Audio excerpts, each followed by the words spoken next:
Hello students, आज का जो ये वीडियो है ये उन स्टूडेंट्स के लिए है जो अभी BA pol science honours third year यानी कि फाइनल ईयर में है और जिनके पेपर का नाम है मॉडर्न पॉलिटिकल फिलॉसफी। तो चलिए सबसे पहले हम इस पेपर से रिलेटेड कुछ पिछले साल के कुछ क्वेश्चन पेपर देख लेते हैं, जिसमें हर साल कुछ मोस्ट इम्पोर्टेंट क्वेश्चन है जो हर साल पूछे जाते हैं। ये है क्वेश्चन पेपर। सबसे पहला जो पूछा जाता है वो रूसो की सामान्य इच्छा पूछी जाती है। दूसरा, जॉन स्टुअर्ट मिल की स्वतंत्रता की अवधारणा पूछी जाती है। तीसरा, मार्क्स के राज्य और क्रांति सिद्धांत की व्याख्या मार्क्स से पूछा जाता है। राज्य और क्रांति का सिद्धांत, वर्ग संघर्ष का सिद्धांत और कभी कभी मार्क्स का अलगाववाद का जो सिद्धांत है वो भी पूछ लेते हैं। तो ये तो है पिछले साल के कुछ question paper, most important question. तो चलिए सबसे पहले हम आज अपना जो फर्स्ट टॉपिक है रूसो वो स्टार्ट करते हैं। सबसे पहले हम रूसो के जीवन परिचय से स्टार्ट करते हैं। तो यह जीन जैक्स रूसो, रूसो का पूरा नाम था जीन जैक्स रूसो। इनका जो जन्म है वो 1712 में हुआ था और इनकी मृत्यु 1778 में हुई थी। रूसो के जन्म होते ही उनकी जो माता थी उनकी मृत्यु हो गई थी, जिसके बाद उनका जो पालन पोषण है वो उनके पिता के द्वारा किया गया। रूसो के पिता रूसो से काफ़ी अश्लील पुस्तकें पढ़वाते थे, जिसका स्वाभाविक रूप से बच्चे की कोमल भावना पर बुरा प्रभाव पड़ा और वो दुर्व्यसनों का साथी बन गया। स्टूडेंट्स, यहाँ पे दुर्व्यसनों का मतलब है बुरी आदतों और गंदी संगति में पड़ जाना। रूसो का कथन है कि मेरी जो इच्छा होती थी करता था और मुझे अपनी इस इच्छा के विरुद्ध कहने वाला कोई नहीं था। जब रूसो 10 वर्ष का था तब उसे पिता के संरक्षण से वंचित होना पड़ा था। उनके जो पिता थे वो नगर छोड़कर चले गए थे, जिसके बाद रूसो का जो सारा पालन पोषण है वो उनके चाचा जी के द्वारा किया गया। उनको चाचा के पास छोड़कर वो चले गए।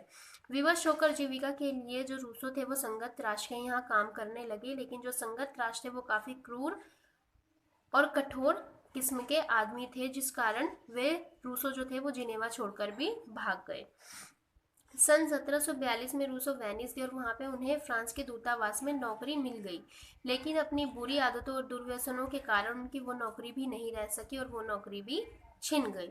उसके बाद वो 1744 में फ्रांस गए और वहाँ पे उन्होंने काफ़ी दुष्चरित, मिथ्याभाषी और व्याभिचारी, इन तीनों का मतलब है कि आवारों की तरह जो जीवन है वो उन्होंने बिताया। रूसो ने स्त्रियों के साथ काफ़ी अनैतिक संबंध रखे, कई स्त्रियों के साथ, परंतु उन्होंने किसी को भी अपनी पत्नी के रूप में नहीं स्वीकार किया। रूसो के जीवन में महिलाओं का काफ़ी योगदान था। मैडम डी वॉरेन से रूसो को दार्शनिक शिक्षा प्राप्त हुई थी। सन 1750 का जो वर्ष था उनके जीवन में ख्याति का वर्ष था, जिसमें वो अंधकार से निकलकर प्रकाश में गए थे। डिजॉन की जो अकादमी थी उन्होंने एक निबंध प्रतियोगिता का आयोजन किया, जिसका विषय था विज्ञान और कला की प्रकृति, जिसमें रूसो को प्रथम पुरस्कार मिला। उसके बाद 1754 में वो मैडम डी पिनी के संरक्षण में आए और इसी बीच उन्होंने the Emile, social contract, the new Eloise जैसी जो रचनाएं थी वो की। 1762 में रूसो को बंदी बनाने का आदेश दे दिया गया और जिनेवा में उनकी रचनाओं की जिनेवा में खूब भर्त्सना हुई। भर्त्सना का मतलब है कि काफ़ी आलोचनाएं हुई, और ये आलोचनाएं क्यों हुई? क्योंकि उनकी जो रचनाएं थी वो काफ़ी धर्म विरोधी भावनाएं प्रकट कर रही थी, इसीलिए उनकी जो रचनाएं थी उनको जला दिया गया। इसका विरोध विशेष से पादरियों ने किया और 1778 में रूसो की मृत्यु हो गई। रूसो का जीवन परिचय तो हमने देख लिया। तो चलिए अब हम अपना अगला जो पॉइंट है ऐतिहासिक पृष्ठभूमि यानी कि तत्कालीन जो परिस्थितियां हैं उस पर एक नज़र डालते हैं। यह है ऐतिहासिक पृष्ठभूमि यानी कि उस समय की जो परिस्थितियां थी, तत्कालीन परिस्थितियां वो कैसी थी। उस समय राजनीतिक दुराचार थी, राजा की शक्ति की क्षीणता थी। इम्पोर्टेंट इसमें यही है कि उस समय जो कुलीन वर्ग था, जो अमीर वर्ग था, उसकी वर्चस्वता थी और विलासिता का जीवन, काफ़ी ऐशो आराम का जीवन व्यतीत कर रहे थे। और गरीब और निर्धन वर्ग जो थे ये इन कुलीन और अमीर वर्गों के अधीन आते थे और इनके द्वारा इनका शोषण किया जाता था। इसके बाद ये रूसो की कुछ महत्वपूर्ण रचनाएं हैं, जैसे the email, the social contract, the confessions, discourse on the origin of inequality, a political and economy. इसके बाद हमारा अगला पॉइंट है प्राकृतिक अवस्था। प्राकृतिक अवस्था के बारे में मैं थोड़ा सा बता दूं कि प्राकृतिक अवस्था को रूसो ने 3 चरणों में बांटा था। इसमें मेनली उन्होंने यही बताया है कि मनुष्य पहले कैसे शांत शांत था, और उसके बाद वो कैसे शांत की अवस्था से संतुष्ट की अवस्था से अशांत अवस्था में आने लग गया।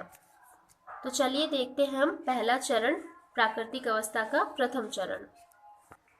प्रथम चरण को रूसो ने गोल्डन एज यानी स्वर्णिम युग की संख्या दी है। इसमें रूसो ने बताया कि प्रथम चरण में जो मनुष्य था वो काफी शांत था, वो संतुष्ट था, भला सभ्य जीव था, जिसे नोबल सेविज कहते हैं। उस समय संसाधनों की कोई कमी नहीं थी, प्रकृति से ही उसकी जो आवश्यकताएं होती थी वो पूर्ति कर लेते थे। उनका जीवन काफी सरल और सुखपूर्ण जीवन था। इसमें मैं एक और बात बता दूं कि प्रथम चरण में मेन जो इंसान था वो संतुष्ट था, उसे किसी चीज की आवश्यकता पड़ती थी तो वो प्रकृति से ले लेता था। इस समय में संग्रहण की जो प्रक्रिया है, संग्रहण मतलब इकट्ठा करने की आवश्यकता से अधिक, वो शुरू नहीं हुई थी। प्राकृतिक अवस्था का दूसरा चरण।